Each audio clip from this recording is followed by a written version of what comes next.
لا حول ولا قوة إلا بالله العلي العظيم أعوذ بالله من الشيطان الرجيم بسم الله الرحمن الرحيم الحمد لله الذي أرسل رسوله بالهدى ودين الحق ليظهره على الدين كله ولو كره المشركون الصلاة والسلام على سيدنا ونبينا وشفيع ذنوبنا وحبيب قلوبنا وطبيب نفوسنا ومولانا أبي القاسم محمد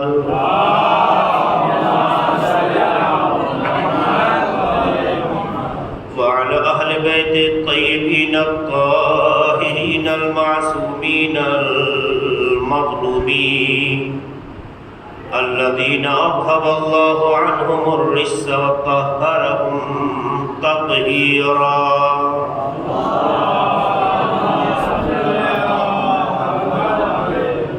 فلعنة الله على أعدائهم وغاصبي حقوقهم ومنكري فضائلهم أجمعين من ليلنا هذا إلى قيام يوم الدين أما بعد فقد قال الله سبحانه تبارك وتعالى في كتابه المبين وهو أصدق القائلين والصادقين وقوله الحق بسم الله الرحمن الرحيم ومن يعمل من الصالحات من ذكر أو أنثى وهو مؤمن فأولئك يدخلون الجنة وهم لا يظلمون نقيرا.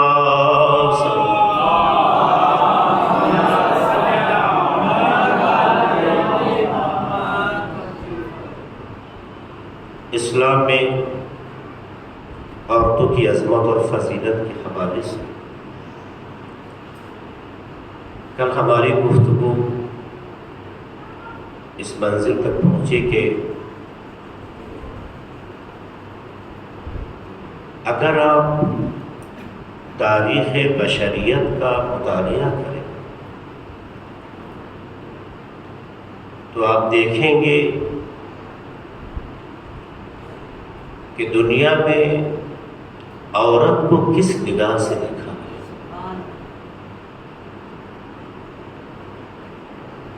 اس کے لیے جو تعبیریں استعمال کی ہیں، بعض تعبیریں تو شاید ادب مانع ہو رہا ہے کہ اسے بیان کیا جائے. اس حد تک اس کے بارے میں لوگوں نے اپنے اپنے خیالات کا اظہار کیا.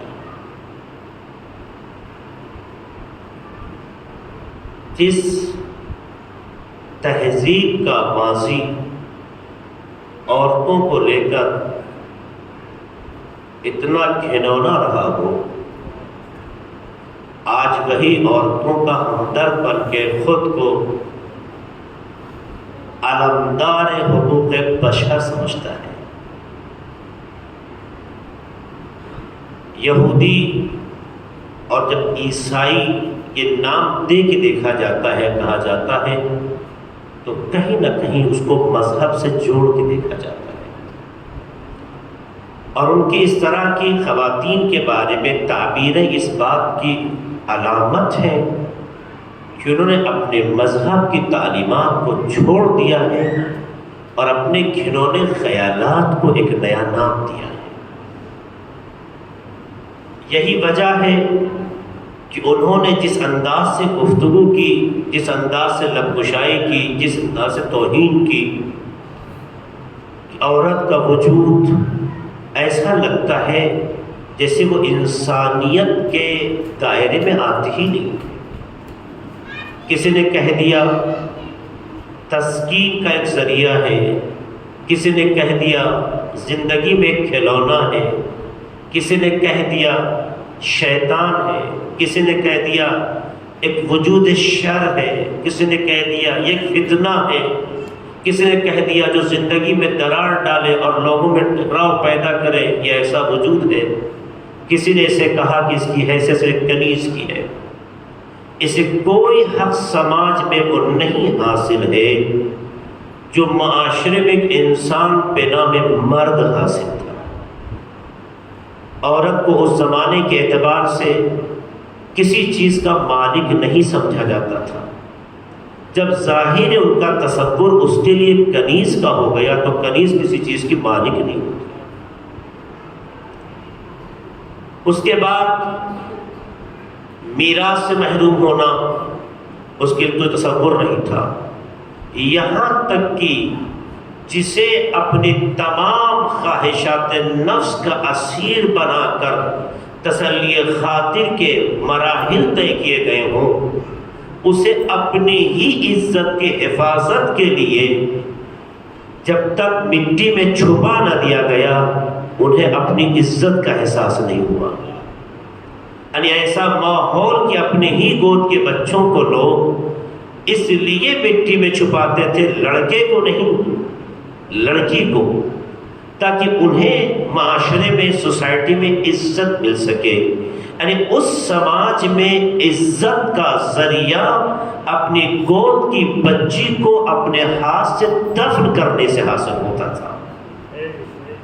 جہاں ایسے تصورات ہوں، ایسا ماحول ہو، ایسی سوچ ہو، ایسی کھائی تیار کر دی گئی ہو کہ جس میں عورت کے بارے میں کچھ کہنا گویا آپ کو معاشرے میں ایک گھنونی اور گری نگاہ سے دیکھنا ہے، اسی ماحول میں اللہ نے پیغمبر کو 3 بیٹے لینے کے بعد ایک بیٹی دی۔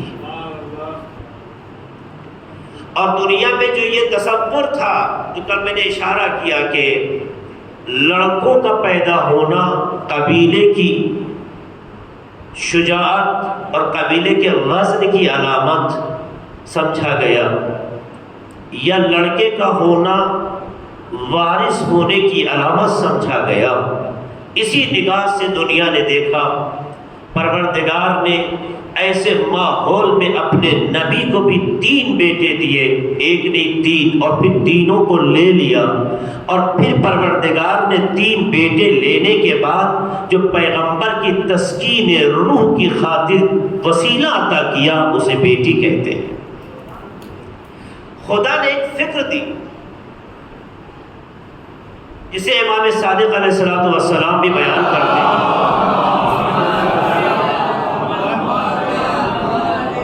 یہ اس سوچ کے لیے جواب ہے جس کی طرف کل ایک اشارہ کیا تھا کہ آج بھی ہمارا تنگ نظر معاشرہ اور بعض گھرانہ ایسا ہے کہ اگر بہو کے ہاں بیٹی ہو جائے تو ساس صاحبہ کا منہ لٹک جاتا ہے، اور اگر بیٹی کی ہاں بیٹی ہو جائے تو اس کو دعاؤں سے یاد کرتی ہیں، نوازتی ہیں۔ یہ تصور ہمارے بھی سوسائٹی اور معاشرے میں کچھ گھروں میں ہے، اس سے کوئی انکار نہیں کر سکتا۔ امام نے بہترین جواب دیا۔ امام فرماتے ہیں ایک شخص ایک عرب تھا، امام کی خدمت میں آیا تو چھٹے امام فرماتے ہیں کہ اگر پروردگار عالم تم سے یہ کہے کہ میں تمہارے لیے اولاد کا انتخاب کرتا ہوں یا تم اپنے لیے جو ڈیمانڈ رکھنا چاہو رکھو، تو ایسے موقع میں تم کیا کرو گے؟ یہ کتنا آسان جملہ ہے جس سے امام نے اس خیال کو، ان وچاروں کو بہترین امام نے راستہ دکھایا۔ امام نے کہا کہ اگر پروردگار عالم الہام کے ذریعے سے تمہیں یہ پیغام دے کہ میں تمہارے لیے اولاد کا انتخاب کرنا چاہتا ہوں یا تمہیں حق دیتا ہوں کہ تم اپنے لیے جو پسند کرو میں تمہیں دے دوں، تو تم کیا کرو گے؟ تو اس نے فوراً کہا کہ میں اپنے خدا سے کہوں گا خدا تو جو دے گا وہ ہمارے حق میں اچھا ہوگا۔ اللہ باوجود اس کے کہ ہمیں اختیار دے رہا ہے لیکن ہمارا اختیار ہماری سوچ کے تابع ہوگا، پروردگار کا اختیار اس کے مسلط حکمت کے تابع ہوگا۔ اس لیے اگر مسلط حکمت کے تابع ہو تو اگر بیٹی دے تو وہی حکمت ہے، بیٹا دے تو وہی مصلحت ہے۔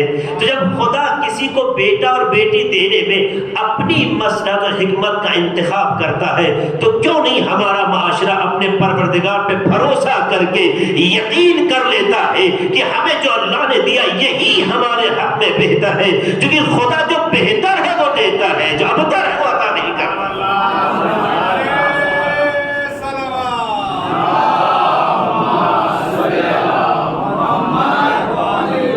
اگر یہ سوچ ہو جائے کہ اللہ جو بہتر ہے وہ دیتا ہے، اگر یہ خیال پیدا ہو جائے کہ جو ہمارے لیے اللہ کے حکمت اور مصلحت، دیکھیے سائنس نے بہت ترقی کی اور ترقی کا راستہ اور سلسلہ جاری ہے، اور اللہ بھی علم کا راستہ روکتا نہیں ہے۔ سائنس نے بہت کچھ کیا، ان گھروں میں بھی سائنس نے چراغ جلا دیے جہاں امیدیں ختم ہو چکی تھیں، اور کہا کہ نہیں، ماں کی کوکھ کو استعمال کیا جا سکتا ہے ایک فرزند کے لیے، اور اس طرح کی چیزیں ہمارے معاشرے میں سائنس کے ذریعے سے وجود میں تو آ گئی۔ یہ بھی سائنس دعویٰ کرتی ہے کہ ہم بیٹا کے تمہیں جو ہے وسائل دیں گے، بیٹی چاہیے قیمت دو، بیٹا چاہیے قیمت دو۔ اس انداز سے بھی بہت سے لوگوں نے اس طرح سے سائنس کا استعمال کیا، مگر ریسرچ بتاتی ہے، بہت سے نظریات بتاتے ہیں، بہت سے وہ لوگ جو ہم سے بھی جڑے ہیں وہ بتاتے ہیں کہ صاحب ہمارے ہاں بیٹا تھا ختم ہو گیا، میں نے اپنے 2 بیٹے کے لیے سائنس کے مدد سے جو چیزیں تیار کی گئیں اپنی اہلیہ کے لیے، وہ 2 چیزیں 2 بیٹوں کے لیے، جڑواں بچے جو بیٹے ہو میں نے پیسے دیے خرید کے لایا، مگر جب بچہ پیدا ہوا تو 2 بیٹیاں پیدا ہوئیں۔ اس کا مطلب یہ ہے سائنس کی ترقی اپنی جگہ پہ ہے، مگر سائنس میں یہ قدرت نہیں ہے کہ وہ اثر ڈال دے کہ اسے بیٹا بنائے یا بیٹی بنائے۔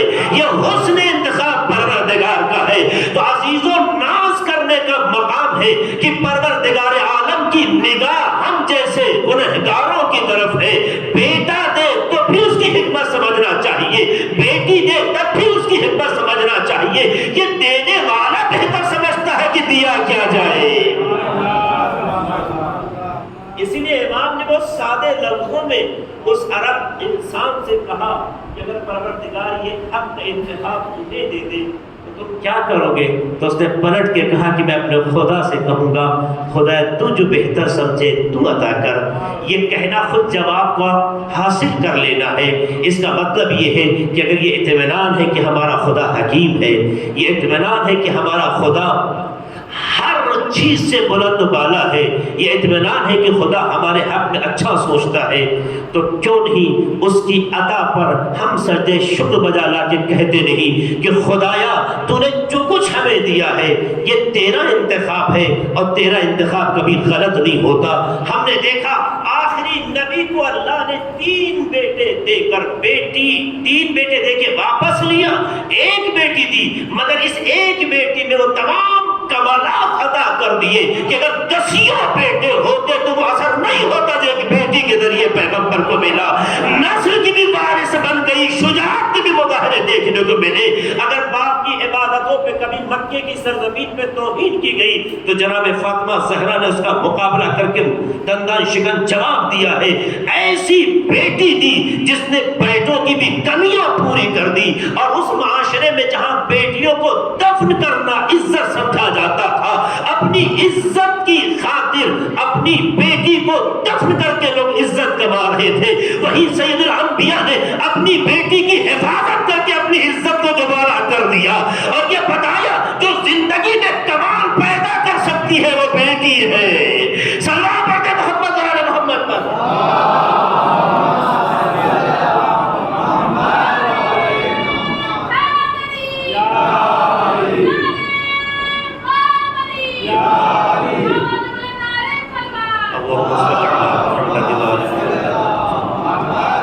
تو جہاں یہ سوچ ہو وہاں اس طرح کی فکر دی گئی۔ یہ دیکھیں اسلام کے کانسیپٹ میں، اسلام کے نظریے میں عورت کو، لڑکی کو کس نگاہ سے دیکھا گیا اور کس طریقے سے اسے عظمت عطا کی گئی، میں اس کو ایک اور واقعے سے مستند کرتا ہوں۔ آپ حضرات نے قرآن مجید میں پڑھا ہوگا جناب موسیٰ اور خضر کا واقعہ، پڑھا ہے، جس میں جناب موسیٰ اور خضر میں کچھ مراحل طے ہوتے ہیں۔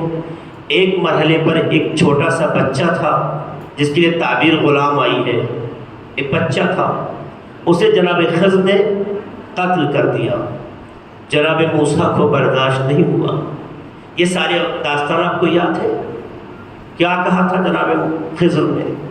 یہ بچہ بڑا ہو کر اپنے ماں باپ کو اس کے مذہب سے پلٹا سکتا تھا، خدا کی حکمت یہ تھی کہ اسے مار دیا جائے۔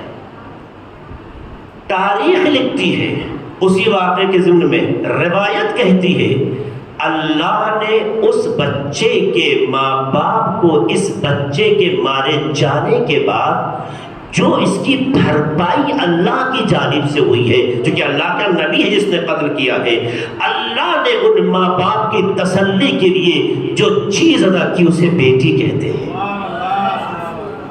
ایک نبی نے بیٹے کو اس لیے مار دیا، یہ اللہ کے حکم کے مطابق تھا، اپنی پسند کے مطابق نہیں تھا۔ یہاں سر کے مرحلے کچھ اور ہیں۔ یہاں پروردگار عالم کی جانب سے جناب خضر کو جو اللہ نے علم دیا تھا، اس علم کی بنیاد میں جناب خضر نے عمل انجام دیا تھا۔ لیکن خدا نے ان ماں باپ کو جو سوچتے ہیں کہ ہمارے بڑھاپے کی بیساکھی ہے بیٹا، جو سوچتے ہیں ہمارا سہارا ہے بیٹا، جو سوچتے ہیں ہمیں آگے اب آنے والے وقت میں سنبھالے گا، ایسے ماں باپ سے ایک بیٹا لے لیا۔ بدلے میں خدا عالم روایت کہتی ہے بدلے میں خدا نے بیٹی عطا کی۔ یہ ایک ایسی بیٹی تھی جو کئی نبیوں کی ماں کہلائی۔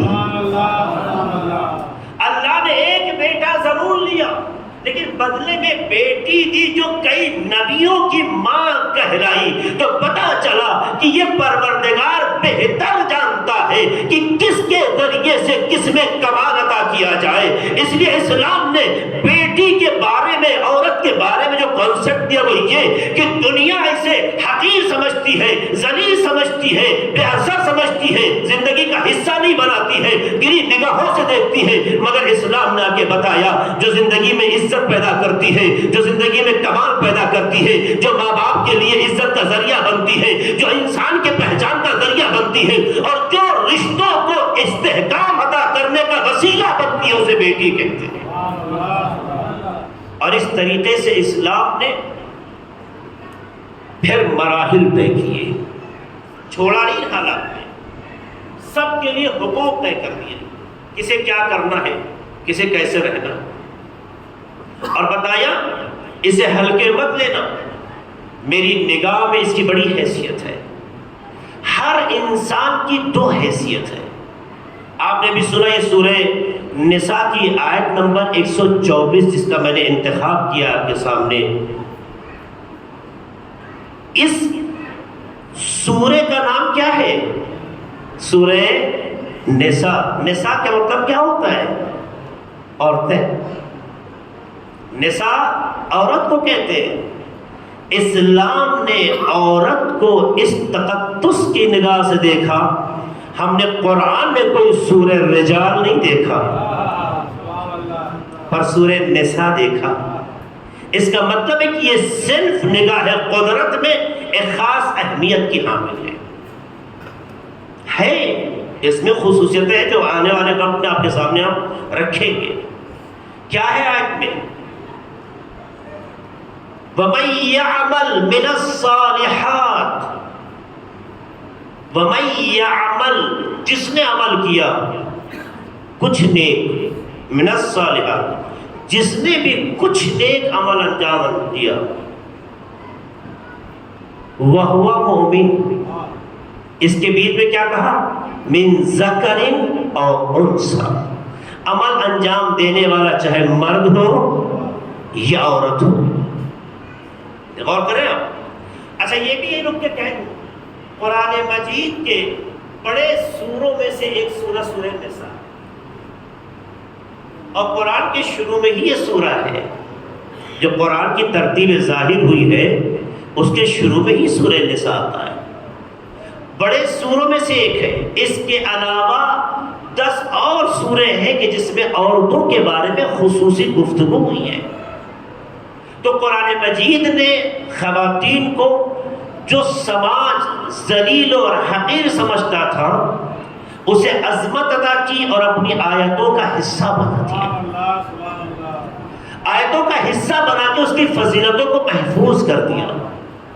پیغمبر کے گھر میں ایک بیٹی ایسے حالات میں دے کر پورے سماج کے لیے آئیڈیل بنا کے دکھا دیا کہ بیٹی رکھ کے تو دیکھو، اس میں دیکھو کتنے جوہر پائے جاتے ہیں۔ لوگوں نے اپنے اپنے سلیقے سے دیکھا۔ قرآن کہتا ہے وَمَن يَعْمَلْ مِنَ الصَّالِحَاتِ مِن ذَكَرٍ أَوْ أُنثَىٰ، جس نے بھی ذرہ برابر تھوڑا، من الصالحات کا مطلب تھوڑا بھی نیک عمل انجام دیا، من ذکر او انثی، چاہے وہ مرد ہو یا عورت، نہیں کہا کہ مرد ہو یا عورت، دونوں کی بات کر رہا ہے اسلام، قرآن دونوں کے بارے میں کہہ رہا ہے۔ جس نے بھی تھوڑا سا بھی نیک عمل انجام دیا، چاہے وہ مرد ہو یا عورت، وَهُوَ مُؤْمِن، درحالے کہ وہ مومن بھی ہو۔ اس کا مطلب یہ ہے اللہ ایمان کو تلاش کر رہا ہے، چاہے مرد ہو یا عورت۔ ایمان اگر ہے تب تحشر ہوگی، اگر ایسا انجام دیا تو کیا ہوگا؟ فَأُولَئِكَ يَدْخُلُونَ الْجَنَّةَ، تو نہیں کہا مرد جنت میں جائے گا، عورت کو تو جہنم میں جانا ہے، نہیں کہا فَأُولَئِكَ يَدْخُلُونَ الْجَنَّةَ، وہ جنت میں داخل ہوں گے، چاہے وہ مرد ہو یا عورت۔ دنیا نے عورت کو حقیر نگاہ سے دیکھا، قرآن نے اتنا عزیز بنایا کہ مرد ہو یا عورت جو بھی ایمان کے ساتھ کچھ نیک عمل انجام دے گا، فَأُولَئِكَ يَدْخُلُونَ الْجَنَّةَ، وہ جنت میں داخل ہوگا، وَلَا يُظْلَمُونَ نَقِيرًا، اور بس ذرہ برابر بھی ظلم نہیں کیا جائے گا۔ یہ جملہ کہہ کے قرآن بتانا چاہتا ہے جتنے بھی خیالات تھے وہ عورت کے حق میں ظلم تھے، مگر اگر ایمان کی منزل پہ ذرا بھی نیک عمل انجام دے تو مرد ہے وہ بھی واجب الاحترام ہے، عورت ہے وہ بھی قابل احترام ہے۔ احترام وہ کرے جو محترم ہو، تو احترام کا وزن سمجھ میں آتا ہے، جس کی اپنی ہی کوئی آبرو نہ ہو اس کے احترام کا کوئی وزن ہی نہیں ہوگا۔ سلام پڑھتے محمد والے محمد پر۔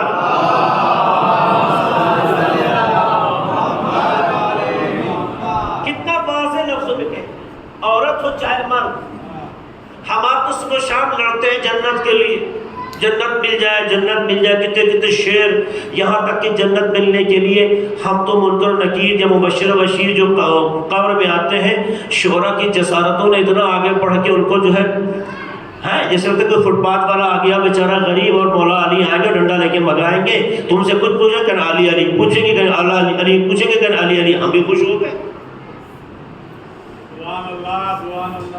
علی اس وجود کا نام ہے جو خدا کے نظام کا محافظ ہے۔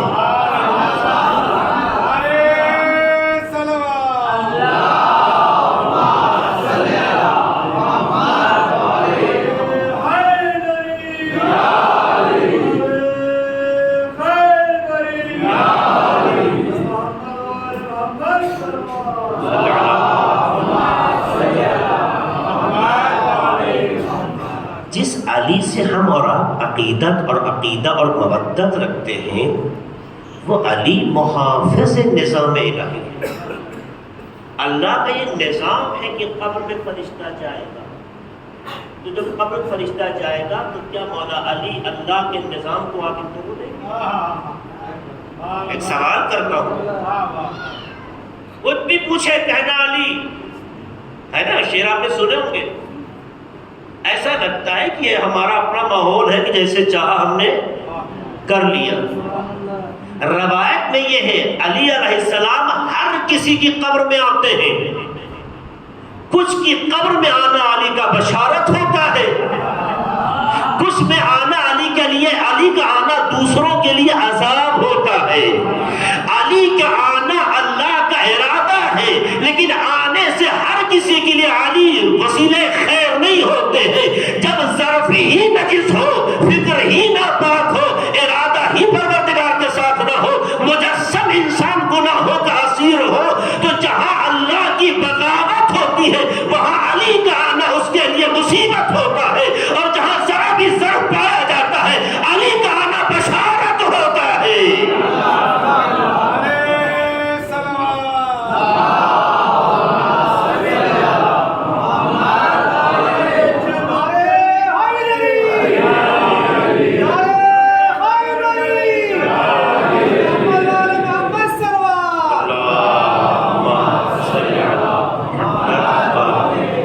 جب یہاں تک بات آ گئی تو میں ایک دو اشارہ کروں.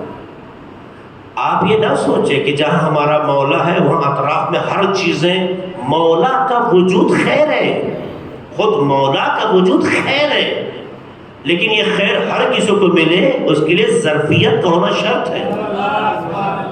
یہ یوں ہی نہیں کہہ رہا ہوں.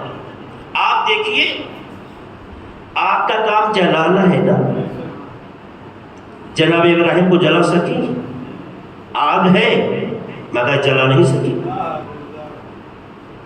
ہے یا نہیں ہے؟ ارادے الہی سے ہوا سب کچھ. کچھ لوگ پیغمبر کے اطراف میں جگہ قبضہ کیے ہوئے ہیں، کچھ لوگ پیغمبر کے اطراف میں بھی قبضہ کیے ہوئے ہیں اور وہ سمجھ لیتے ہیں کہ ہم نجات پا گئے، ہے نا. ہمارے ہندوستان میں گنگا جمنا جگہ ملتی ہے، پانی کا حال یہ ہے کہ رنگ کے اعتبار سے پہچان لیا جاتا ہے، دونوں پانی ہے اس طرح سے اکٹھا ہے، نہ ادھر کا ادھر جا رہا ہے نہ ادھر کا ادھر آ رہا ہے. قدرت کا نظام یہ ہے کہ علی کا وجود خیر محض ہے، اہل بیت کا وجود خیر محض ہے. ان کے وجود سے کسی کے لیے شر و حزن نہیں آتا ہے، لیکن بدقسمتی اس بدبخت کی ہے کہ جس نے ہمیشہ بغاوت الہی کی ہے، شرارت کی ہے. تو جو باغی ہوگا، شریر ہوگا، جس میں ظرفیت ہی نہیں پائی جائے گی، علی کا وجود اس کو دیے آنے کے بعد بشارت نہیں بنے گا. تو یاد رکھیے گا علی اللہ کے نظام کا محافظ ہے، نظام کو اپنے اختیار میں نہیں لیتا ہے. لہذا یہ کہنا کہ وہ آئیں گے علی علی کر دیں گے اور نعرہ حیدری لگا دیں گے سب معاملہ حل ہو جائے گا، ایسا نہیں ہے.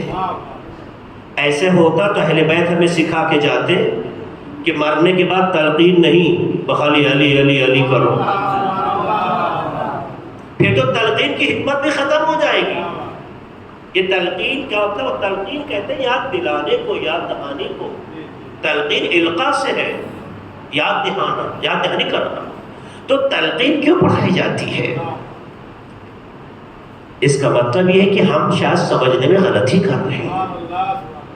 قطعاً آپ میں خوبیاں ہوں، کچھ کمیاں ہوں گی، علی سہارا ہے. اللہ کے نظام کے مقابل علی نہیں آتے، اپنی گردن دے دیتے ہیں مگر اللہ کے نظام کی حفاظت کر لیتے ہیں. ان کے بیٹے حسین ابن علی نے کربلا آباد کر دی خدا کے نظام کی حفاظت کی خاطر، پوری کربلا آباد کر دی. اہل بیت اللہ کے قانون کو توڑتے نہیں ہیں، قانون کی حفاظت کرتے ہیں. اس لیے یہ خیالات شعرا اپنے ذہن سے نکال دیں اور جسارت نہ کریں. بہت سی شاعری آج کے کلچر میں گناہ ہے، بہت سے شعر آج کے کلچر میں باطل ہے، مگر ہم کو سننے میں مزہ آتا ہے تو خود نعرہ حیدری لگتی ہے. تو عزیزوں میں یہ کہنا چاہتا ہوں، میں مانی جاؤں گا، میں یہ کہنا چاہتا ہوں اہل بیت کو اہل بیت کے معیار پہ پہچانیں، جس طرح خدا نے پہچانا اس طرح پہچانیں. اہل بیت کے لیے آپ کو اپنے جذبات کا استعمال نہیں کرنا، اہل بیت کے معیار کو دیکھنا ہے. اگر یہ نہیں ہوگا تو گمراہ ہو جائیں گے، یہ نہیں ہوگا تو غلطیاں کریں گے. اس لیے ہمارے سماج میں آج بھی بہت سی کمیاں باقی ہیں. میں نے کسی موقع پہ اشارہ کیا تھا، پھر کہہ دوں، یہ بات چونکہ شعر تک پہنچ گئی ہے. بہت سے اشعار شادی کے موقع پہ بھی ہم آپ پڑھتے ہیں. علی کے گھر کیا ہے، وہ زہرا کی شادی والا جو شعر ہے نا، یہ شعر ہماری اب ماں بہنیں بھی شادیوں کے موقع پہ، اس میں ہمارا مزاج یہ جب تک چٹک پھٹک بھڑک نہ ہو شادی شادی نہیں ہے. ایسا لگتا ہے، ایک جملہ میں کہہ دوں اگر کسی کے لیے یہ خدا نخواستہ غلط مطلب نہ رکھتا ہو، کلب صادق صاحب مرحوم ایک جملہ کہتے تھے، مرحوم کا تجربہ تھا، بات بڑی گہرائی کی کہتے تھے دیکھو لکھنؤ میں یہ زردوزی کا جو کام کرتے ہیں، سال میں وہ جب کام کرتے ہیں میوزک چلتا رہتا ہے اور میوزک کی آہنگ پر ان کے انگلیاں چلتی رہتی ہیں اور کام کرتے رہتے ہیں. ان کی عادت یہ ہے کہ میوزک ہونا چاہیے، کیونکہ ان کی انگلیاں اور ذہن اس کے ساتھ مانوس ہو چکے ہیں۔ لیکن چونکہ شیعہ ہے تو محرم کو تو احترام کرنا ہی ہوگا، لہٰذا انہوں نے میوزک کی جگہ نوحے لگا دیے۔ ان کی نگاہ میں یہ بھی وہی کام کر رہا ہے جو پہلے ہو رہا تھا۔ یہ نوحہ نہیں ہے، یہ نوحے کی توہین ہے۔ آپ کا ذہن چونکہ ایک آہنگ کا عادی ہو چکا ہے، آہنگ ہونا چاہیے۔ کل تک وہ نوحے کے نام پہ، کل تک کسی اور نام پہ تھا، آج نوحے کے نام پہ ہو گیا۔ ایسے ہمارا بھی ذہن ہو گیا۔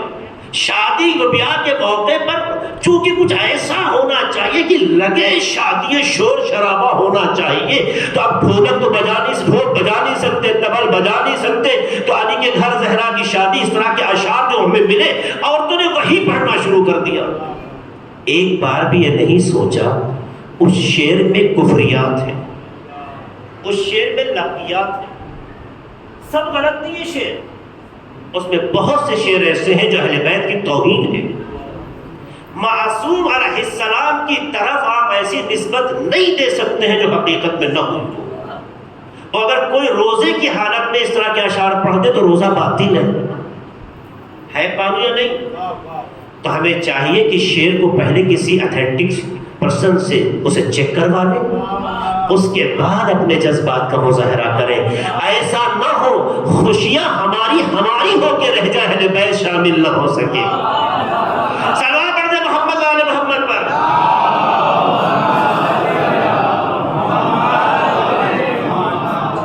بہت سی چیزیں ہیں، باریک مسئلہ ہے، اس کی طرف توجہ کی ضرورت ہوتی ہے۔ تو دنیا اپنے سلیقے سے ہر چیز کو دیکھتی ہے۔ اسلام کہتا ہے یدخلون الجنہ، ہم جنت میں داخل کر رہے ہیں، قرآن کہہ رہا ہے۔ اور آپ کو اچھی طرح سے وہ حدیث بھی یاد ہے پیغمبر کی، ہم نے حدیثوں میں پڑھا کہ ان الحسن والحسین سیدا شباب اہل الجنہ، حسن و حسین جنت کے جوانوں کے، یہ آپ جانتے ہیں، جنت کے جوانوں کے سردار۔ یہ تو پتا ہے کہ جنت اللہ نے اہل بیت کے لیے خلق کی ہے، اور جنت کا اختیار بھی اہل بیت کے حوالے کیے، خدا کی پسند ہے، ہماری آپ کو ایسی نہیں۔ کسی کو ساقی کوثر بنایا، کسی کو شاف محشر کہا، کسی کو جوانوں کا سردار، یہ ساری چیزیں آپ جانتے ہیں۔ لیکن آپ دیکھیے کہ جنت میں داخل ہونے سے متعلق روایتوں میں برادران اہل سنت نے تو ایک روایت کا سہارا لے کے کہا، عشرہ مبشرہ، کہ پیغمبر نے 10 صحابی ایسے تھے جن کو جنت کی بشارت دی۔ وہ روایت ہمارے یہاں دور دور تک نہیں ہے، مگر ان کی یہاں ہے، بحث اس سے نہیں ہے، وہ ان کی یہاں ہے۔ لیکن ہمارے یہاں مردوں کے لیے خصوصی اہتمام کر کے یہ کہا گیا ہو یہ جنتی ہیں، یہ جنت میں جائیں گے، ہم بشارت دیتے ہیں انہیں جنت میں پہنچنا ہے۔ مگر ہاں ہم نے دیکھا کہ پیغمبر نے فرمایا کائنات کی عورتوں میں 4 عورتیں ایسی ہیں کہ جن کے آنے کی جنت مشتاق ہوگی، جن میں خدیجہ ہے، آسیہ ہے، مریم ہے، یہ عورتوں کے نام گنوائے گئے ہیں، اور یہ بتایا گیا ہے یہ وہ عورتیں ہیں کہ جن کی جنت مشتاق ہوگی۔ ارے جو لوگ اپنی عزتوں کی خاطر بچی کو زندہ دفن کر کے عزت بچاتے تھے، آپ بیٹیوں کو بناؤ تو ایسا کہ جنت جانے کی اسے تمنا نہ ہو، جنت کو تمنا ہو کہ ہمیں ایسی عورتیں ملیں۔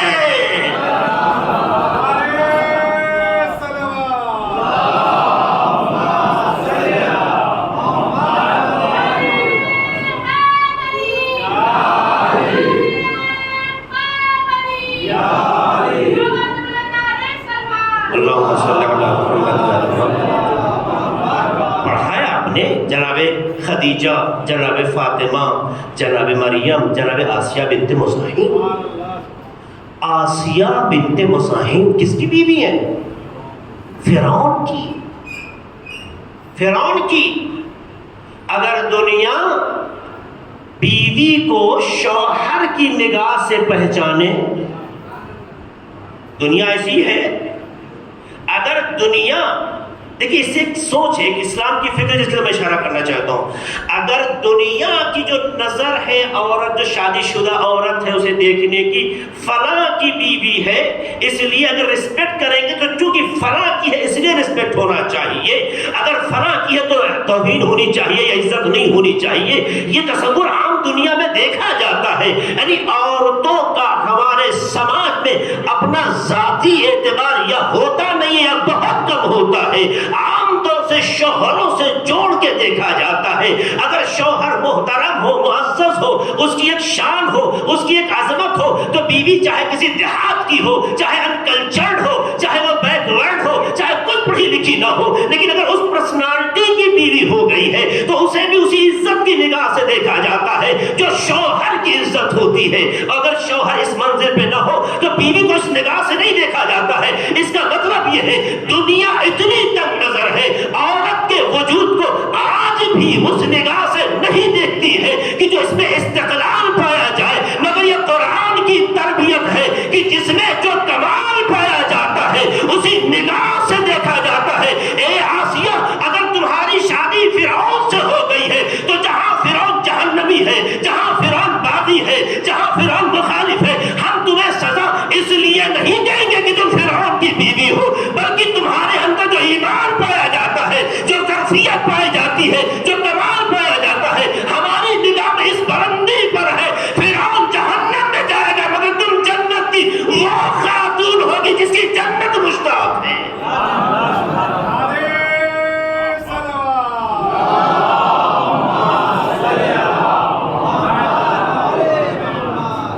یہ کیوں ہوا؟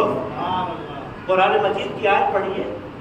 قرآن مجید کہتا ہے کہ جناب آسیہ بارگاہ پروردگار میں دعا مانگتی ہے کہ خدایا ہمارے لیے جنت میں ایک گھر بنا دے.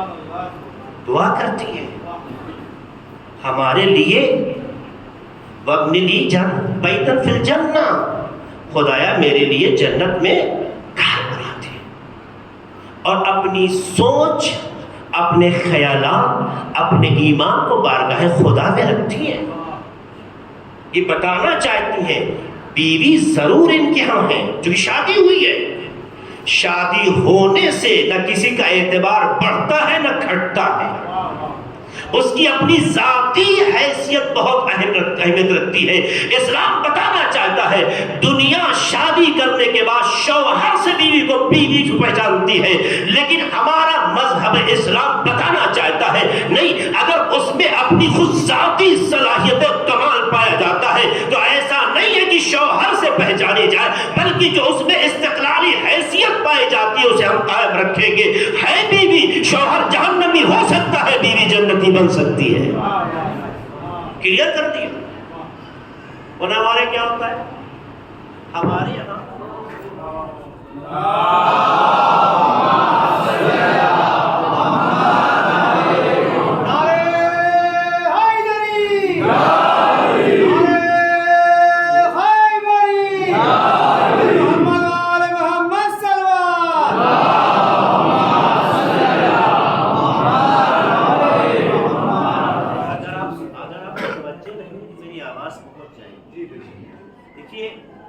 ہمارے سماج میں آج بھی یہ ہے کہ اگر کوئی شخص یا ایک بھائی اپنے بھائی سے ناراض ہو جائے یا ایک ماں اپنے بیٹے سے ناراض ہو جائے تو یہ مصیبت اس کی بیوی پہ بھی آتی ہے. اس کا غفور نہیں ہوتا. اگر بھائی نے بھائی سے گفتگو بند کی تو اکثر بھابیاں بھی اس کی زد میں آتی ہیں. اگر بہن نے بھائی سے اپنا رابطہ بظاہر توڑا تو اس کی سزا بیوی کو بھگتنی پڑتی ہے. اگر ہمارے سماج میں مائیں کسی وجہ سے اپنے بچے کو اپنی نگاہ سے دور کر دے تو کہتے میرا بیٹا ہی نہیں، تم کیا ہوتا ہی نہیں ہوتا ہے. اسلام نے اس نظر کو پسند نہیں کیا، اس کو پسند نہیں کیا. اس کا مطلب یہ کہ آپ کتنا بھی بلند ہو جائیں سوچ محدود ہے، فکر تنگ ہے. جہاں تنگ نظری ہوتی ہے وہاں سوچ ایسی ہوتی ہے. جہاں فکر بلند ہوتی ہے وہاں اس کو بھی حیثیت دی جاتی ہے. جو ہمارے گھر کی دہلیز پر عزت میں اضافہ کرنے کے لیے آئی ہے، حق یہ بنتا ہے جب اسے دیکھے تو سجدہ شکر کر. اگر یہ ماحول کسی گھر کا بن جائے تو آپ دیکھیں کتنا کمال پیدا ہوتا ہے. تو اسلام یہی بتانا چاہتا ہے کہ عورت کی بھی زندگی ایک مستقل ہے، اور جنت و جہنم میں جانے کے لیے ہم نے عورت و مرد میں تقسیم بندی نہیں کی ہے. ہم نے یہ کہا ہے کہ جو نیک ہوگا، جو عمل کے اعتبار سے صاحب کردار ہوگا، سورہ حجرات میں بھی اشارہ ہوا ہے، سورہ نحل کی آیت نمبر 97 میں بھی اعلان ہوتا ہے من عمل صالحا من ذکر او انثی، وہاں بھی یہ کھلا بات ہو رہی ہے. جس نے بھی نیک عمل انجام دیا، چاہے وہ مرد ہو یا عورت ہو، وہاں بھی یہ کہا مومن درحالے کہ وہ مومن ہو. فَلَنُحْيِيَنَّهُ حَيَاةً طَيِّبَةً، تم اسے ایک پاک و پاکیزہ زندگی عطا کریں گے. وَلَنَجْزِيَنَّهُمْ أَجْرَهُمْ بِأَحْسَنِ مَا كَانُوا يَعْمَلُونَ، اور انہیں جو ہم اجر جو دیں گے اس سے کہیں بہتر دیں گے جو انہوں نے انجام دیا ہے.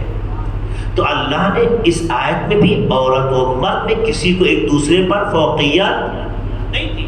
عورت ہے اسے بھی ہم حیات طیبہ دیں گے، معیار ایمان کے ساتھ عمل ہونا چاہیے.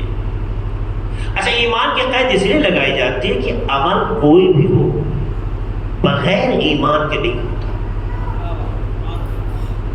عمل کوئی بھی ہو بغیر ایمان کے نہیں ہوتا، اور جو عمل ہوتا ہے اسی اعتبار سے ایمان کا وزن سمجھ میں آتا ہے. اگر کہتے ہیں جو انسان کے اندر ہوتا ہے وہی باہر آتا ہے. ایمان یعنی قلب کی بات ہو گئی نا، ضرب کی بات ہو گئی. جو اندر ہوگا وہی باہر آئے گا. اگر کسی کے اندر شیطنت ہو تو اسے دعاؤں کی تو امید رکھیے، لیکن کسی کے اندر اگر رحمانیت ہو، ولایت ہو، عقیدت اہل بیت ہو، محبت اہل بیت ہو، تو اسے کبھی بے وفائی کا تصور نہ کیجیے گا. انسان جو کچھ بھی کرتا ہے، جو کچھ بھی ایکس وائی زیڈ، بغیر اندر کی طاقت کے نہیں کرتا. اس لیے انسان کا ظاہر اس کے اندر کی خبر دیتا ہے. کون کتنا منافق ہے، کون کیسا مومن ہے، دیکھنا ہے تو اس کا مرحلہ عمل میں عمل دیکھ لو. جب انسان مصیبت میں ہو، حالات کا مارا ہو، تب انسان کا صحیح چہرہ سامنے آتا ہے. ایسے تو ہر کوئی ڈھونگی بن جاتا ہے، ایسے ہر کوئی ڈھونگی. ہم سے بڑا کوئی مومن نہیں ہے، ہم سے بڑا کوئی متقی نہیں ہے. ہر ایک کو اپنے اوپر ناز ہونا بھی چاہیے، اچھی بات ہے، ہونا بھی چاہیے. لیکن مرحلے عمل میں جب اس کا ایمان مقام آزمائش میں آ جائے، کسی سے ٹکراؤ ہو جائے، کسی سے جھگڑا ہو جائے، کسی کے حق میں بے وفائی ہو جائے، کوئی بغاوت کر بیٹھے، تب انسان کے اندر شیطان ہے یا رحمان پتہ چل جاتا ہے. اس لیے ہم نے امام زین العابدین علیہ السلام نے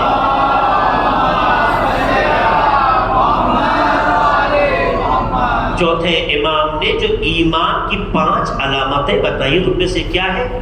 الورع فی الخلوہ. اگر مومن کو پہچاننا ہے تو وہ مومن نہیں ہے جو میدان عام میں آ کر اپنے ایمان کو مظاہرہ کرے. یہ ریاکار بھی ہو سکتا ہے جو گوشے تنہائی میں ہو اور خود کو گناہ سے بچائے ہوئے ہو. یہ موبائل ہاتھ میں ہو، کمرہ اپنا بند ہو، ایک گوشے تنہائی میں ہم اور یہ موبائل.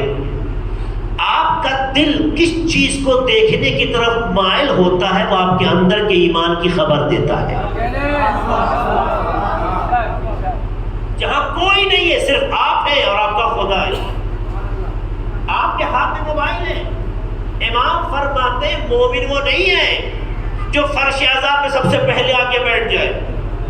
مومن وہ نہیں ہے جو روز یہاں سے لے کے کربلا جاتا ہو، کربلا سے واپس آتا ہو. امام نہیں کہتے مومن وہ ہے کہ جو علم عباس لے کر گھنٹوں گھنٹوں کھڑا رہ جاتا ہے. کہتے ایمان کو سمجھنا ہے تو تنہائی میں دیکھو کہ شیطان بول رہا ہے یا رحمان بول رہا ہے. یہ پہچان ہے. ہمارے جوانوں، ہمارے بھائیوں، بچوں، اس پر توجہ رکھنا. دنیا دیکھے یا نہ دیکھے، ہمارے اور آپ کے درمیان ایک ذات ہے جو دیکھنے کے لیے آنکھوں کے محتاج. ہم کتنے بڑے عاشق حسین ہیں، کتنے بڑے مولائی ہیں، کتنے بڑے عقیدت مند ہیں، کتنا زیادہ اہل بیت پر ہم جان چھڑکتے ہیں.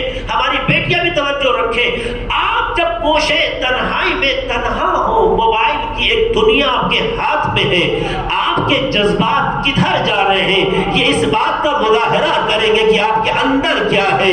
اگر اندر واقعی ایمان ہے تو وہ چیزیں نہیں دیکھیں گے جس سے خدا ناراض ہوتا ہے. اگر واقعی ایمان آپ کے اندر نہیں آیا ہے تو وہی دیکھیں گے جس سے خدا خوش نہیں ہوتا ہے. تو تم یہ نہ دیکھو ارے ابا نے نہیں دیکھا، اما نے نہیں دیکھا، بھائی نے نہیں دیکھا، پڑوس نے نہیں دیکھا. ارے جسے نہیں دیکھنا تھا نہیں دیکھا، لیکن جسے دیکھنا تھا اس سے غافل نہیں ہے.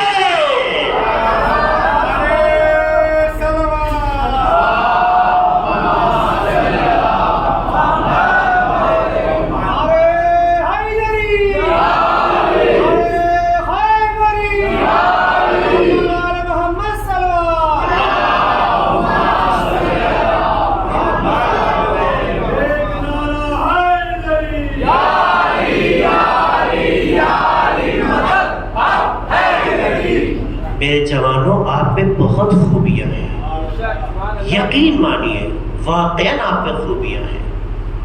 فرش اعظم پہ ایسے کوئی نہیں آتا جس کا استقبال کائنات کی ماں کرے، وہ فرش اعظم پہ آتا ہے. جس کے ماں باپ نے تربیت میں کوتاہی نہ کی ہو، وہ فرش اعظم پہ آتا ہے. ہم جیسے گنہگار عصمت کے وجود کے ساتھ اکٹھا ہیں، یہ سب سے بڑا شرف ہے. خالی ہماری اور آپ کی ذمہ داری اس کی حفاظت ہے، اس کی حفاظت ہے. اگر حفاظت نہیں کر سکے تو شوق پورا ہوا، عبادت نہیں ہوئی. بنائیں اپنے کو ایسا. ہماری ماں بہنیں نا امید نہ ہو. ممکن ہے کسی کا شوہر فکری اعتبار سے وقت کا فرعون بن جائے، آپ آسیہ بنیے. رانی لکشمی بائی بننے کی ضرورت اس لیے کہ ہر ایک کو اپنے کردار کے اعتبار سے اجر پانا ہے. اس لیے کہ روایت کہتی ہے مرد کے کمالات کے پیچھے عورت ہمیشہ ہوتی ہے. اگر عورت اینٹھ جائے تو اچھا اچھا گھر بکھر جاتا ہے. آپ آزما کے دیکھ لیجئے گا. اگر ایک گھر کی عورت اینٹھ جائے تو گھر تباہ ہو جاتا ہے. اگر یہی عورت گھر کا حصہ بن کے اسے سنوارنا چاہے تو بہشت و زمین کو اتار لیتی ہے. یہ ہے عورت کا مزاج. اس پہ توجہ کی ضرورت ہے. لیکن میں اپنی بہنوں سے، اپنی بیٹیوں سے، اپنی ماں سے یہ کہنا چاہوں گا، اگر فرض کیجیے آپ کا شوہر فکری اعتبار سے وقت کا فرعون بن جائے، وقت کا نمرود بن جائے، وقت کے ایسے چہرے بن جائے کہ جسے آپ سننا پسند نہ کریں، تو اللہ کی بارگاہ میں اس کے حق میں دعا کیجیے گا، شاید آپ اس کے وسیلے نجات بن جائیں. اور اگر فرض کی وہ نہیں سدھرتا ہے تو اس کے عمل سے اللہ آپ کے کمال کو ختم نہیں کرے گا. بس آپ اپنا معیار میں بدلیے گا، کیونکہ بدلتا وہ ہے جس کا کوئی معیار نہ ہو. سلام پڑھتے محمد والے محمد پر.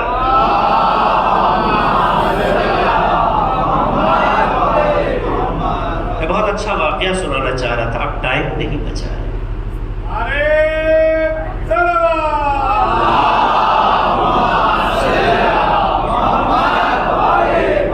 عورت کی عظمت کو بھی بتانا چاہتا ہوں. عورت کی اہمیت اور عظمت اس میں اس واقعے میں ہے، اور ہمارے جوان کے لیے امید بخش واقعہ ہے. ایک باز بلند صلوات کے ساتھ استقبال.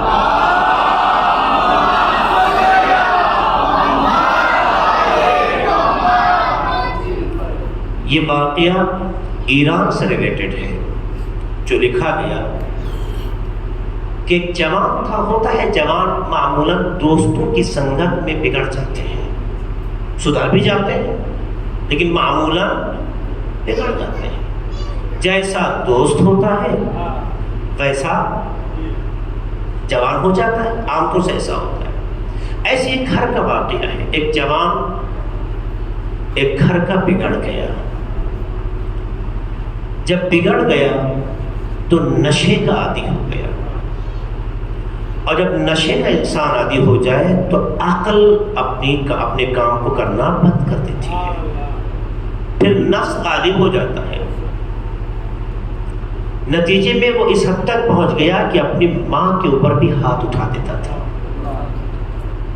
کیونکہ جب نشہ آتا ہے تو خواہشات نفس غالب ہو جاتا ہے، اور جب خواہشات نفس غالب ہو جائے تو شرارت کراتا ہے، شرافت کا مظاہرہ نہیں ہوتا ہے.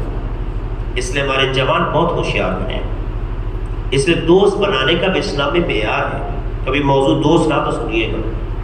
اسلام میں دوست ایسے بنتا نہیں، اور بن جاتا ہے تو آخر لمحے تک ساتھ چھوٹتا نہیں. کربلا میں حبیب کو دیکھو، بہت سے واقعات ہیں. آپ دیکھیے کہ ایک جوان اس طریقے سے متاثر ہو جاتا ہے، آخر کار بات یہی ہوتی ہے کہ اب جوان نے محسوس کر لیا کہ گھر میں ہماری جگہ نہیں ہے، چونکہ ماں باپ ناراض ہیں، یہ لڑ رہا ہے جھگڑ رہا ہے. نتیجے میں گھر چھوڑ کے چلا گیا، باہر جا کے اس نے ایک مکان کرایہ کر لیا اور رہنے لگا. یہ ٹیکسی اس کے پاس تھی، ٹیکسی اپنے سے چلاتا تھا، دن بھر کماتا تھا اور رات میں دوستوں کے ساتھ اڑاتا تھا. ہر گناہ کا شکار ہو گیا وہ. جب نشہ ہو جاتا ہے تو گناہ کی کوئی حد نہیں ہوتی ہے، کسی بھی راستے پہ جا سکتا ہے. لہذا جتنے بھی کرائم اخلاقی ہوتے ہیں سب وہ کرنے لگا. محرم کے ایام آ گئے، 5-6 دن گزر گئے محرم کے، دوستوں سے ملاقات نہیں. اس نے دوستوں کو فون کیا کہ 5-6 دن گزر گئے تم لوگ آئے نہیں. کہ بھائی دیکھو محرم آ گیا ہے، ہم کتنے بھی غلط ہو ایام اعضاء کا احترام کرتے ہیں. ایک شیعہ کے اندر جو اہل بیت کی مودت اور محبت ماں کے دودھ سے جاتی ہے نا، وہ کہیں نہ کہیں اپنا اثر ظاہر کرتی ہے. ایسا نہیں ہے، ظاہر کرتی ہے. پردہ پڑ سکتا ہے، گرد پڑ سکتی ہے، ختم نہیں ہوتا. تو نے کہا محرم آ گیا اور محرم میں ہم اس طرح کے کام نہیں کرتے ہیں، عزاداری کا احترام کرتے ہیں اور عزاداری کرتے ہیں. اس لیے ہم لوگ محرم میں اکٹھا نہیں ہو سکتے. اس نے سنا، ٹال دیا. شام ہو رہی تھی، گاڑی تھی لیکن نکل گیا کہ چلو اب دوست بھی نہیں آ رہے ہیں اور سب بڑے مذہبی بن رہے ہیں، بڑے حسینی بن رہے ہیں، عزاداری ہے محرم، ہم بھی جانتے ہیں محرم ہے، نہیں آئے نا، کیا ہوا، ہم خود نکلتے ہیں. یہ نکل کے گاڑی لے کے گیا. راستے پہ ایک جوان لڑکی اسے بڑی خوبصورت دکھائی دی. اس نے کہا موقع اچھا ہے، بٹھا لیتے ہیں اس کو. کہاں جانا ہے؟ کہا سیدھے جانا ہے. اسپیڈ سے لے کے چلا. نشے کا اثر غالب ہونے لگا اور شیطان کا وسوسہ اس کے سر چڑھ کے بولنے لگا. اس میں احساس ہوا کہ جوان لڑکی مل گئی، دوست کیا کیا فرق پڑتا ہے، ہمیں تو جو لگ گئی ہے تو اچھی بات ہے. اسے وہیں سے یو ٹرن لیا. لڑکی نے اعتراض کر دیا، لاک لگا ہوا ہے، دروازہ کھول نہیں سکتی. لڑکی نے کہا تم کہاں جا رہے ہو؟ کہا کچھ نہیں، بس راستہ. نہیں، سیدھا راستہ مارا جاتا، ہم جانتے ہیں. تم کہاں جا رہے ہو؟ کہا تم خاموش بیٹھی رہو، ہم جہاں لے جانا چاہتے ہیں وہیں جاؤ گی. پھر اپنا پورا پروگرام بتا دیا ہم کیسے انسان ہیں. لڑکی تنہا تھی، رونے لگی. جوان لڑکی تھی. اس نے کہا تمہیں حسین کا واسطہ، تمہیں علی کا واسطہ، تمہیں رسول کا. یہ سب باتیں پرانی ہو گئی ہیں، یہ سب ہم سنتے رہتے ہیں. ایرانی جانتے ہیں آپ ان کی ابو الفضل عباس سے بہت محبت و عقیدت رکھتے ہیں. کلچر میں یہ بات دکھتی بھی ہے، سب سے رکھتے ہیں، لیکن ابو الفضل کے خاص جذبہ ہے اور آپ سب کا ہے. اس نے یہاں تک کہ جناب ابو الفضل کی بھی پسند تھی، مگر اس پر کوئی اثر نہیں ہوا. لڑکی روتے روتے جملہ کہتی ہے کہ تمہیں پتہ ہے میں کون ہوں؟ اس کے ذہن میں یہ خیال آنے لگا ہوگی کسی بڑے انسان کی، ہوگی کسی پولیس کی، کسی آفیسر کی. کوئی مشکل ہمارے ساتھ ہوتی ہے. کہا تم کسی کی بیٹی ہو، کوئی فرق نہیں پڑتا. کہا دیکھو میں سیدانی ہوں، میری جدہ فاطمہ ہے، تمہیں میری جدہ فاطمہ کی قسم تم مجھے اپنے راستے پہ پہنچا دو. اس جوان کا کہنا ہے جیسے اس نے اپنی جدہ فاطمہ کی قسم دی، میرا بدن لرزنے لگا، میں ٹھہر گیا اور ایسا محسوس ہوا کہ جیسے ہماری زندگی میں کچھ اچانک ہلچل مچ گئی ہو۔ میں نے پوچھا تمہیں کہاں جانا ہے؟ کہا بس سیدھے جانا ہے اور وہاں جو امام بارگاہ وہاں مجلس ہے، میں مجلس میں جا رہی ہوں۔ لا کے اس نے اس لڑکی کو وہاں چھوڑا۔ لڑکی اترتے وقت کہنے لگی کہ میں اپنی جدہ فاطمہ سے تمہارے حق میں دعا کروں گی کہ تم نے ان کی بیٹی کو صحیح سالم منزل تک پہنچا دیا۔ نہایت پیار اور سادگی سے اس نے بات کہی اور چلی گئی۔ یہ جب اس محلے میں پہنچا تو اتفاق سے یہ محلہ اس کا اپنا تھا جہاں اس کے ماں باپ رہا کرتے تھے، جو گھر چھوڑ کے چلا آیا۔ ایک عرصے کے بعد آیا تو جب سوچا کہ میں ذرا اپنے گھر بھی چلا جاؤں۔ اب چونکہ جناب فاطمہ کے نام نے جو اس میں اثر پیدا کیا، اہل بیت کا یہی کمال ہے۔ اہل بیت کے لیے ذرا بھی آپ کے دل میں روشنی جل جائے تو آٹومیٹک آپ کی تقدیر بدلنے لگتی ہے۔ یہ اپنے گھر کی طرف بڑھ گئے۔ گھر گیا تو دیکھا گھر میں کوئی نہیں ہے۔ کچھ دیر بیٹھا، اس نے ٹیلی ویژن چلایا تو ٹیلی ویژن میں کیا دیکھا کہ محرم کے حوالے سے گفتگو ہو رہی ہے، عزاداری ہو رہی ہے۔ دوسرا چینل لگایا تو دیکھا کہ کس طرح سے جناب فاطمہ زہرا سلام اللہ علیہا کے مزار کو پامال کیا گیا کہ کوئی اس میں سایہ نہیں ہے۔ تو سوچنے لگا، اس کی ذاکر کہہ رہا تھا کہ ہم آپ کا گھر اس پہ سایہ ہے، مگر فاطمہ اور فاطمہ کی اولاد کے قبروں پہ کوئی سایہ نہیں ہے۔ یہ رونے لگا، اس میں بڑا اثر ہوا۔ اتنے میں ماں داخل ہوتی ہے گھر میں۔ ماں نے جیسے اپنے بچے کی یہ کیفیت دیکھی، آ کے پیشانی کا بوسہ لیا۔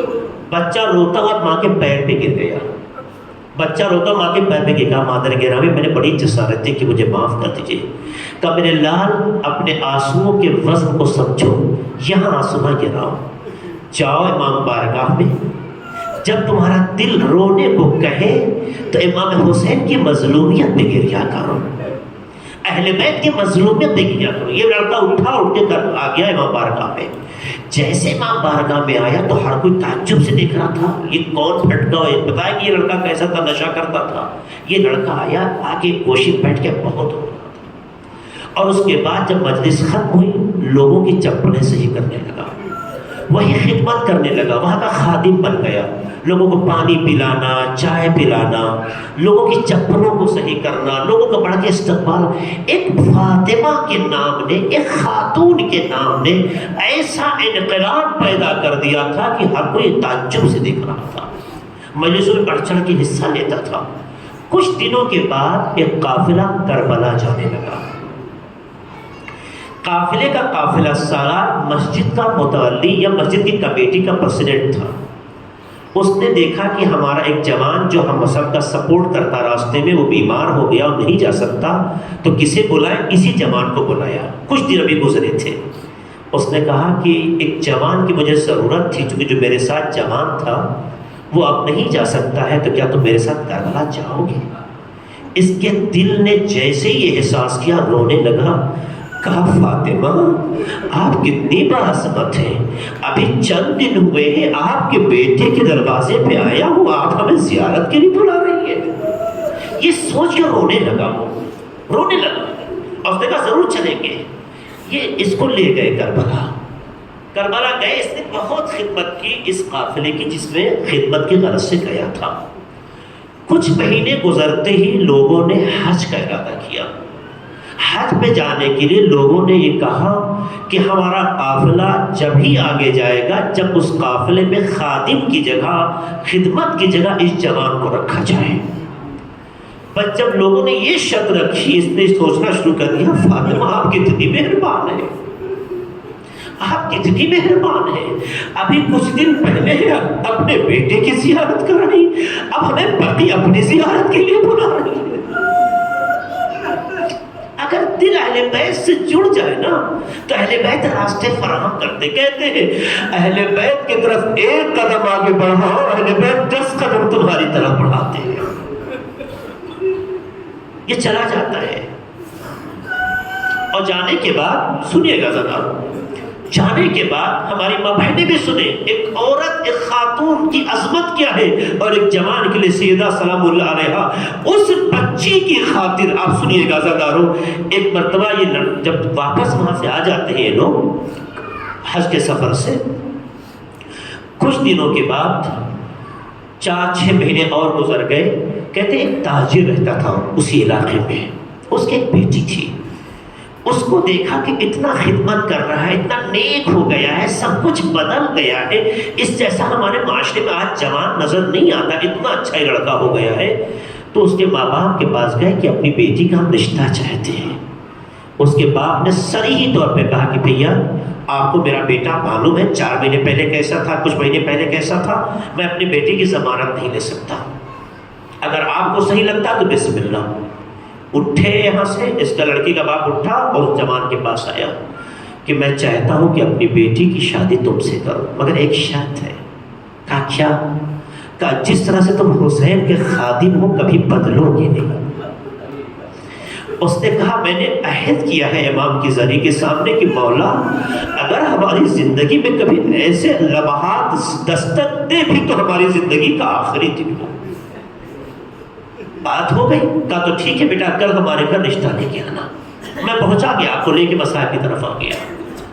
یہ بیٹا اپنے ماں باپ کو لے کے گھر گیا۔ ایران کا کلچر ہمارے برادران ایرانی جانتے ہیں، ایران میں جب کوئی رشتے کے لیے آتا ہے تو گھر کی بچی، گھر کی لڑکی جو ہونے والی دلہن ہوتی ہے وہ چائے لے کر مہمانوں کے لیے آتی ہے اپنے چادر کے ساتھ، ایک کلچر ہے۔ کہتے ہیں لڑکی یہ دلہن ہونے والی دلہن جب چائے لے کر آئی، اس نے ایک لمحے کے لیے لڑکے کا چہرہ دیکھا، بس فوراً سینی ہاتھ سے چھوٹی یا فاطمہ کہہ کے بے ہوش ہو گئی۔ سب پریشان ہو گئے۔ یہ واقعہ بڑے عالم نے سنایا ہے جو میں آپ کو سنا رہا ہوں۔ پریشان ہو گئے، اس کو ہاسپٹل لے کے گئے۔ جب بچے کو ہوش آیا تو پوچھا ماجرا کیا ہے؟ کہا میں نے رات خواب دیکھا کہ جناب فاطمہ زہرا آئی تھی اور جو لڑکے کو آپ لے کر رشتے کے لیے آئے تھے اس کا فوٹو دکھا رہی تھی اور کہہ رہی تھی کہ اس نے میری بیٹی کا احترام کیا ہے اس لیے اس کا رشتہ ٹھکرانا نہیں۔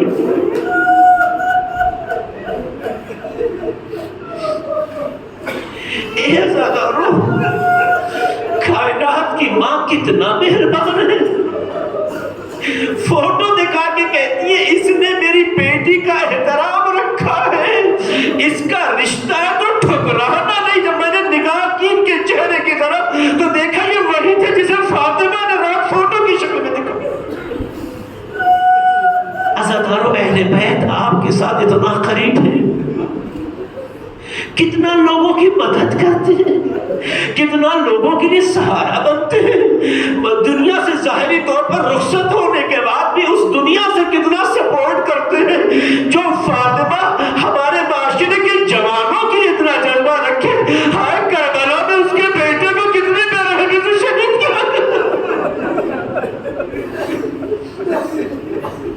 کس طرح سے ان کی بیٹیوں کو رلایا گیا، تڑپایا گیا۔ جناب زینب کا آنسو، جناب ام کلثوم کی فریادیں، سوچے لمحے کے لیے کتنی سخت اہل بیت کے لیے سن سکیں گے؟ تو اہل بیت کو جب اسیر کیا گیا تھا تو آپ کو اچھی طرح سے پتا ہے، آپ جانتے ہیں کہ جب انہیں بٹھایا گیا تھا تو اونٹوں پہ لے جایا گیا تھا، ایسے اونٹ پہ بٹھایا گیا تھا جس میں محمل نہیں تھے۔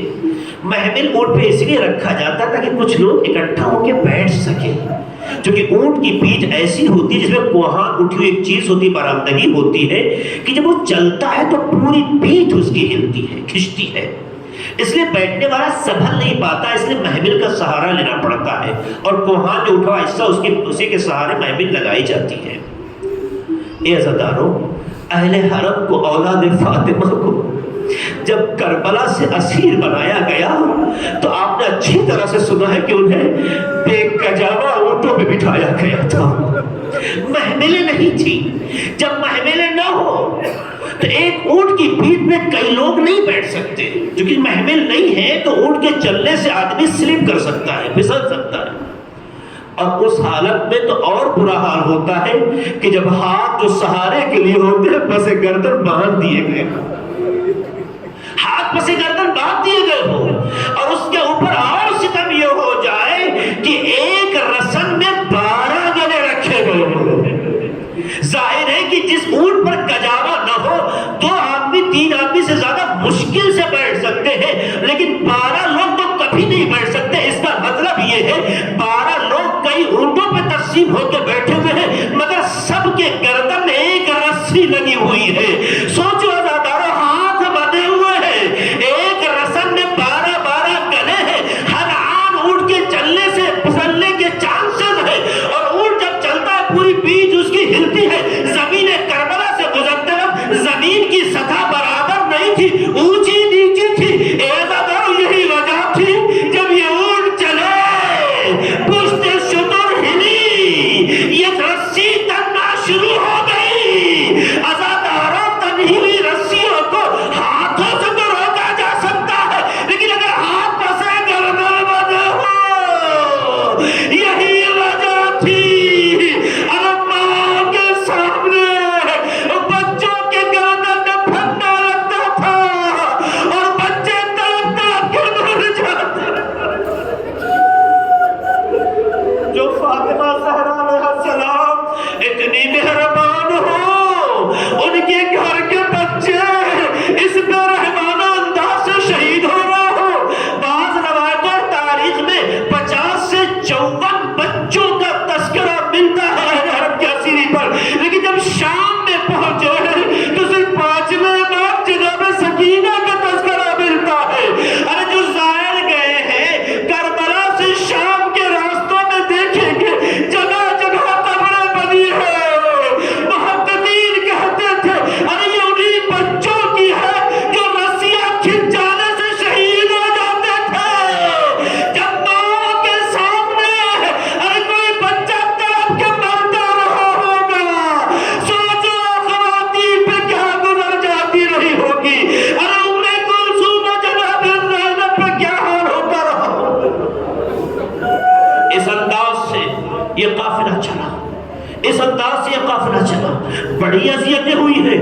اس قافلے میں ایک چیز اور ملتی ہے کہ تمام شہداء کے، آخری جملہ ذہن میں تمام ہے، تمام شہداء کے سر نوکے نیزہ پہ تھے، مگر ایک سر تھا جو نوکے نیزہ پہ ٹھہرتا نہیں تھا، بلند ہوتا تھا۔ کہتے امام حسین کا سر کیوں تلاوت کر رہا تھا، تاکہ اسی وجہ سے لوگ اس سر کی طرف متوجہ رہے، زینب کی بے رضائی کو نہ دیکھے، اہل حرم کی بے رضائی کو نہ دیکھے۔ آقا نے نوکے نیزہ پہ تلاوت کر کے نگاہوں کو اپنی طرف کھینچ لیا۔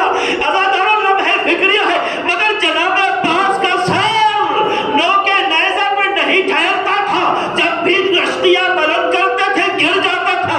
اس کی 2 وجہ بتائی کہ ایک وجہ یہ ہے کہ کہیں عباس کی نگاہوں سے جناب زینب کی نگاہ نہ ٹکرا جائے، اے بھیا تمہارے بعد تمہاری بہن۔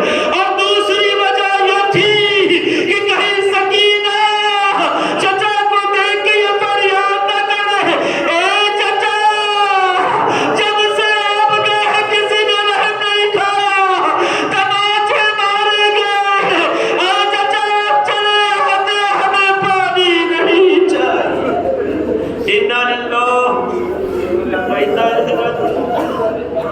سَيَعْلَمُ الَّذِينَ ظَلَمُوا أَيَّ مُنقَلِبٍ يَنقَلِبُونَ۔ خدایا ہمارے اس مقدس صبر کو قبول فرما، خدایا ہمارے گناہوں کو بخش دے، خدایا ہم سب کو اہل بیت کے راستے پہ جینے اور مرنے کی توفیق عطا فرما۔